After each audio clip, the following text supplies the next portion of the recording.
What a field day for the heat down there. 1,000 people in the street singing songs and they carry inside. Mostly saying hooray for our side. These battle lines being drawn. Nobody's right if everybody wrong.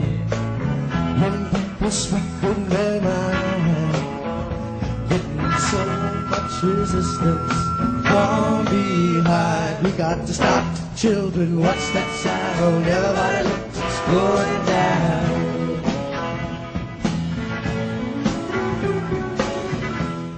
Hello, everyone. This is Lauren Steiner. Welcome to this special edition of the Robust Opposition. I'm so pleased to have my friend and fellow activist Medea Benjamin with me tonight. How are you, Medea? A little exhausted from this Venezuelan Embassy struggle, but doing well, thank you.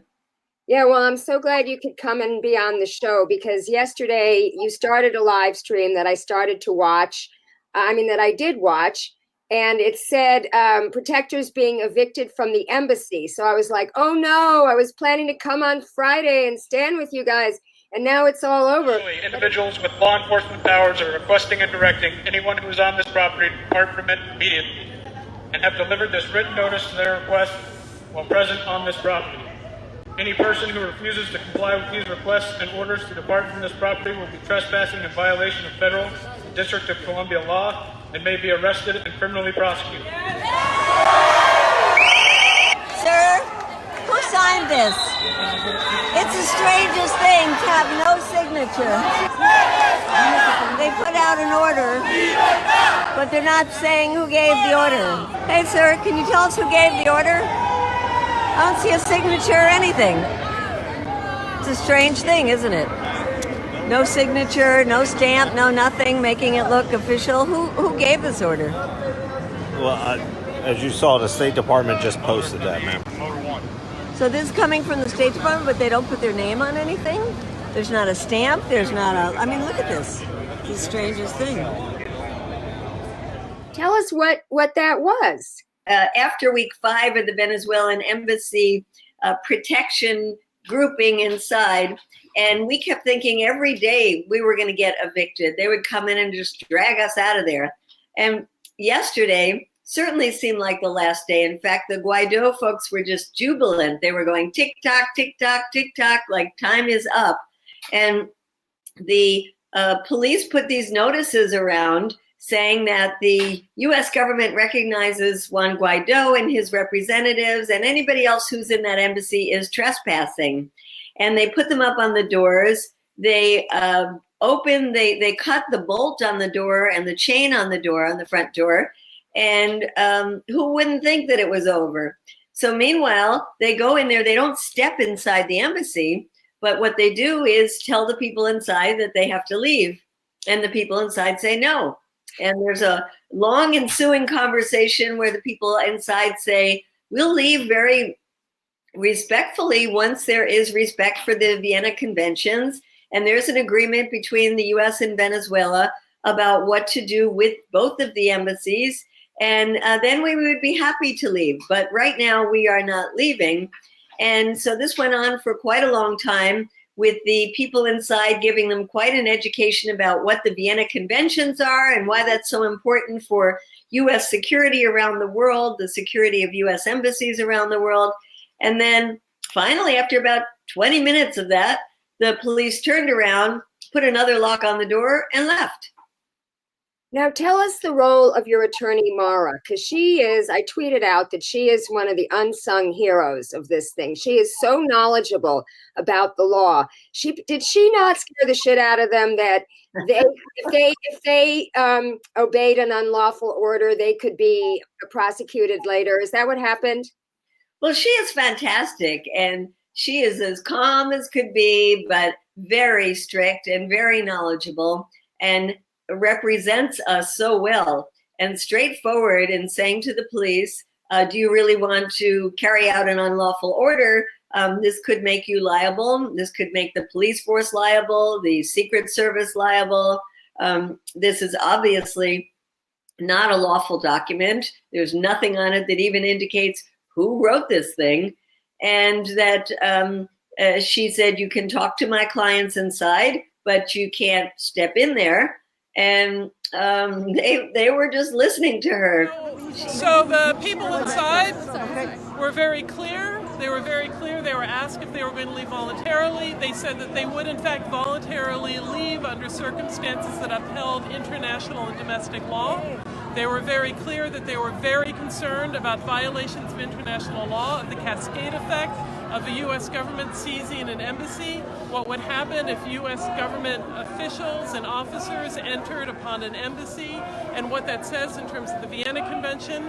And they were resolute, they were completely nonviolent, they were peaceful, but they were saying repeatedly that they were standing for the law, that they were standing up for international law, that they were demanding that there be a peaceful resolution, that would involve a caretaker for the embassy, as is normal under the Vienna Convention, and they were rejecting any violations of the Vienna Convention, rejecting any violations of international law. They made it clear that they stand for peace and they stand to stop a global cascade effect that could have huge repercussions for people all over the world.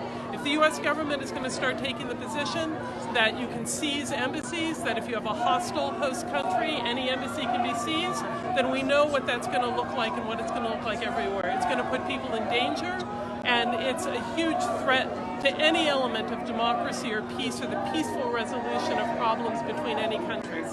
She has been wonderful throughout this entire thing, both in the larger picture of what it means to scare the daylights out of the State Department and the secret police and the Metropolitan Police, but also then on a smaller level, defending some of the people who've been arrested throughout this ordeal. So we are very lucky to have her, as well as other members of the National Lawyers Guild. Does she work for an organization? Is she doing this pro bono? She's the National Lawyers Guild? That's who she works for? She has her own firm, Partnership for Social Justice. And there are just two of them there. But they do this kind of work for activists. And she's been doing this for many years. And she has won lawsuits against the Washington police. So they know that she is somebody who knows her stuff. And certainly they are a bit worried about her when she says that they are carrying out an unlawful act. It was supposed that they went out today to try to get a warrant. And I watched more of Ford Fisher's coverage, and I really wish she would interview people, because sometimes it's like watching paint dry. I mean, it was really hysterical today. I'm sure you were there. Everybody was like punch drunk. They were all singing like they were at a karaoke bar, and the opposition was singing the U.S. anthem, and our side was singing Solidarity Forever, and none of them could carry a tune. And the commenters were going crazy. They said, I tuned in for the news, but I can't stand the singing. I was doing my dishes for about an hour of it, just waiting for something to happen. And again, today, nothing happened. So what's the status right now? Well, it's been like that for a number of days, but since yesterday, we really feel like the end is near, and today we thought indeed they would come with the warrant they didn't have yesterday. And as the day went by, and as you said, paint was drying while the people were live streaming, we finally realized as it got into the evening that they weren't going to do anything today either.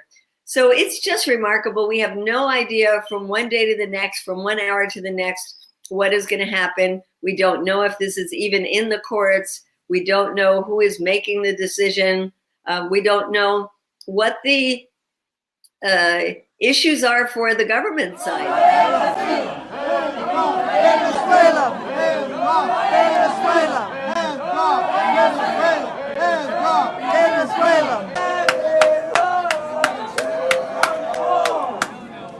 So yesterday, 3 people left voluntarily. Were they arrested? No, they weren't. And then there were 4 people left who we know are our friends, Kevin Zeese and Margaret Flowers. And then you were telling me Adrian Pine, who's a professor at American. Yes, and a Code Pink activist, David Paul. How was it determined who was going to stay? I mean, I know when I made a decision that I was going to get arrested, even though I hadn't planned to get arrested, when I was live streaming the Poor People's Campaign, and they did a disruption and they tried to get me to leave. And I said, no, I'm live streaming. And they said, well, leave now or you'll be arrested. I'm like, fine, I'll live stream my arrest. I made a decision in the split second and my heart was pounding, but I just knew it was the right thing. Has that ever happened to you? You've been hauled out of places. You've been arrested. What do you think it was like for those people that were based on your own experiences, that were making that decision? Well, there's been quite an attrition inside the embassy, and part of that is because there's not enough food and water to go around. So people have volunteered to leave, although I must say people have had a hard time leaving because they really wanted to see it out, because they've developed a lot of camaraderie inside. So it's been tough for people, but it's really part of the collective to see who can be most useful on the inside and who can be more useful on the outside. Basically, what you're asking for now is a protective powers agreement. Can you tell the viewers what that means? Yes, this is something that has been used quite a lot in U.S. history as well as globally, where there is a rupture of relations with the country or even in times of war, and the embassies then get protected by a third country. It is how the US and Cuba communicated for many years, with Switzerland overseeing both embassies. Right now with Iran, in the US, it is the Pakistani government that oversees that consulate now. And in the US case in Tehran, it is the Swedish government. So this is something that has been done quite often, and it means that the building can be physically protected, and sometimes there are consular activities that can be carried out so that the foreign nationals of that country will be able to renew their passports or get visas or those kind of critical functions that a consulate would play. Now, I noticed from reading the comments, there's a lot of Venezuelan nationals that were commenting in there, and they were saying things like, they're all white, Medea's a millionaire, she has all the money, she doesn't need to be there, as if people are only motivated by money. But one of the things that they were saying was, this is our embassy. They feel like this is their embassy and you guys are interlopers taking it over. How do you respond to that? Well, first of all, we say that we were invited by the Venezuelan government that got 6 million votes in the last election and is recognized by the UN. Unfortunately, those diplomats were forced to leave the country, and so we were allowed to be there while an arrangement was being worked out between the US and the Venezuelan governments. So we also tell them that every day we get messages from people in Venezuela thanking us for what we're doing. And Venezuelan Americans here in the United States who say, I wish I could be there with you, but I would be eaten alive by those right-wing Venezuelan Americans who would be following me and giving me a very difficult time. And indeed, the Venezuelans who were with us in the beginning got death threats, and we suggested that they not come with us because the atmosphere was so hostile towards them. And then in terms of the accusations, I've been told that we got $15 million from Maduro, and this is why we were doing this. And of course, we have asked them many times to show us where on earth they get this document that says we got $15 million from Maduro. And what they produce then is a picture of a couple of us with Chavez and say, aha, that is proof. And we say, yes, we're very honored to have met with Chavez. We liked a lot of the programs that Chavez was doing. And we have pictures with many presidents from around the world. But that certainly doesn't mean that they give us or we would take any money from them. Yeah, now what do you think of the fact that not that many people have come from the general public? I put out on my Facebook wall the other day, to all my friends who went to Standing Rock, Why aren't you going to DC? I mean, to me, this kind of issue is just as important as Standing Rock. And yet I just don't see it resonating that much with the progressive community. What's your take on it?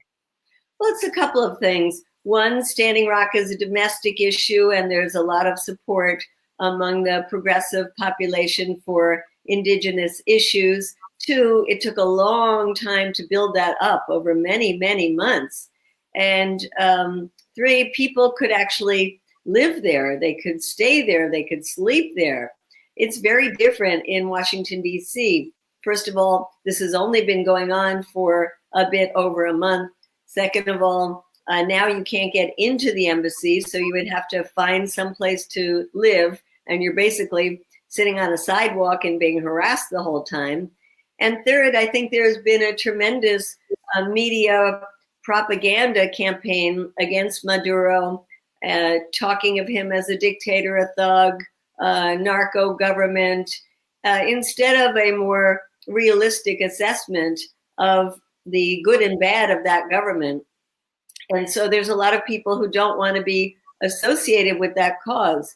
And we even tell people, you don't have to love Maduro to love international law and want to stop a civil war, a US intervention. But it's very tough. And as you know, Lauren, most Americans, even the progressive ones, tend to be much more focused on domestic issues. There's so much enthusiasm about the Green New Deal, Medicare for all, issues related to defending the lives of the Black community, the migrant community. There's a lot of issues for people to get involved in. And one focusing on Venezuela is very hard to get people to even know about, much less care enough to come and stand and take the abuse here in Washington, D.C. Well, I mean, do you think it's going to be any different with Iran? Because right now they're talking about sending 120,000 troops into Iran. They're coming up with this false flag about these 4 ships that have been attacked. You know, Iran is saying it's been, 2 years we've been abiding by this nuclear agreement unilaterally, and we're not going to do that any longer. And U.S. is pressuring the other countries to get out of it. It's just going to be Venezuela on steroids if we go in there. Absolutely. It's a country of 80 million people. It's an enormous army. They have a lot of weapons, and they are well prepared for a U.S. attack. They know precisely the vulnerabilities of the United States with military bases that are surrounding Iran. And they also have friends in the region, including Hezbollah, including Shia militias inside Iraq. So I think the most moderating factor in all of this is probably inside the Pentagon, that know what a terrible idea it is to attack Iran. On the other hand, you do have the chicken hawks like John Bolton and Mike Pompeo, who have been itching for a war with Iran for before they even got into the administration. And just like in the case of Venezuela, where the administration is working very closely with the right-wing Venezuelan Americans, so we have people in the Trump administration who are working very closely with the most conservative Iranian Americans. And in both of those cases, they try to convince the Trump administration that they have so much support inside their own countries when it's just not true. So I think while the Venezuelan situation is very dangerous, Iran looks even more dangerous right now.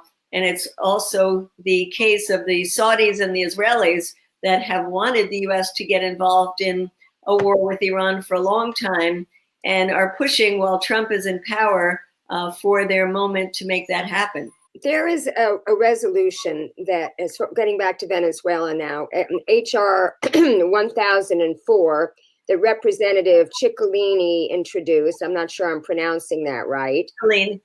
Okay, and then Jeff Merkley introduced a similar resolution in the Senate. And I'm going to be posting your guys' petition to contact your representative. There's only like 69 co-sponsors. I noticed that my Representative Ted Lieu has signed, of course, Ro Khanna has signed, Tulsi Gabbard has signed. But the other day, I went to Malibu on Mother's Day to ask Tulsi specifically if she would go to the embassy when she got back to D.C., and stand with you guys. And I was very disappointed at her response. I thought it was sort of lukewarm. I'm in touch with some of the folks who are there in the embassy, and I want to see what is the most constructive action I can take to help make sure that they are not continuing to be treated in the way that they are. I've spoken out against those sanctions in Venezuela. There was a recent report that came out showing how many Venezuelan people have been hurt or who have been killed because of those sanctions. This is something, once again, that we have to bring to the forefront on this issue and the kind of change that we need to bring about. So whether it's through legislation or other actions, this is something that I'm going to continue to push for. And that to me was like a non-answer. And it seemed to me that just for her to go there, for a congresswoman to go there, especially someone whose whole platform is being against regime change interventionist wars, this is exactly what they're trying to do in Venezuela. What do you think of that? I think that she has been one of the most courageous people speaking out against war, and yet even Tulsi Gabbard is worried about seeming to be on the side of Maduro. She's certainly got a lot of pushback and continues to get that for making the trip to Syria and meeting with Assad. And I think now that she's a presidential candidate, she is more cautious. So it's a very lukewarm answer. We also went to her office yesterday and talked to one of her aides about this, and I encouraged her to do what you were asking, which is to come and even just to see for herself, because I think anybody who shows up there would have been appalled at what was going on. Now, as of yesterday, they cleared the encampment that was surrounding the embassy, but for and it would have been now 12 days, there were tents surrounding the entire embassy, people sleeping out there. It was something that would never be allowed in any other embassy. And we also wanted her to see the damages that the Guaido people were doing to the embassy. There were a lot of things we wanted her to come and see, and we would still like for her to come and speak out. And thank you for asking her, and we will continue to follow up with her. Yeah, a lot of people were saying on my video, why aren't you asking Bernie to do it? And I said, well, Bernie definitely can't do it because he's already being tarred a socialist in the negative sense of the word. And he has a chance of winning. I personally don't think she has a chance of winning if you look at the poll numbers. And right now she is serving as she is doing what Bernie did in 2016. When he entered the race, he had no chance. He didn't think he would win. He didn't even stop doing his duties as a senator to campaign. He just thought there needed to be some counter narrative to the one that Hillary Clinton was presenting. So I feel like if Tulsi's going to have any function in this campaign, it needs to be to hammer home this message that she's so good at. And in her interview with Glenn Greenwald the other day, she said that she thought the most important job of a president was commander-in-chief. I don't necessarily know that I agree with that because I'm very concerned about all those domestic issues you mentioned. And I think the president has a huge role in them. But I mean, if she does think that, she's a sitting congresswoman here. She can use not only the bully pulpit, but she can use the power of legislation. I mean, in the same way that Ro Khanna and Bernie did the Yemen thing, she should do something with Venezuela. I don't know, maybe she could amend the Sicilline, how do you pronounce that? Sicilline. Yeah, Sicilline bill to include the sanctions like your Code Pink petition suggests. Yes, well, I think we should continue to pressure her, and indeed we should follow closely what happens at the Venezuelan Embassy. I'm going to have to sign out, Lauren, because we have a lot of more things to do tonight. But thank you for having me on the show and paying close attention to this issue that the mainstream media has missed until just the last couple of days. And I know you've been on it for, since we started. So thank you for your efforts, and let's see how this all plays out in the next couple of days. Great. Well, thank you very much, Medea. You are one of my sheroes. Great talking to you. Bye-bye. So that was Medea Benjamin from Code Pink, Women for Peace. And like always, she is fighting the good fight for peace. And she's fighting on three fronts now, Venezuela, Yemen, and Iran. So I'm going to sign off for now from this special edition of the Robust Opposition. I'm going to try to get Mara, who is the attorney, to come on my show at some point. And as soon as Kevin and Margaret come out of there, I'm going to have them on the show to talk about what their experience was like. But this is a very important fight, folks. And modern monetary theory aside, I know people believe in MMT, believe that we have unlimited money for everything. But if you're not an adherent of MMT, then you've got to know that all the money that is being spent on these endless wars and regime change coups and sanctions could be spent to solve all of the domestic needs that we have right now, whether it's healthcare, housing, education, a drug treatment, what have you. So I think it's very important to be clued into this because it indirectly is a domestic issue to care about peace. So signing off for the Robust Opposition, this has been Lauren Steiner, and keep fighting.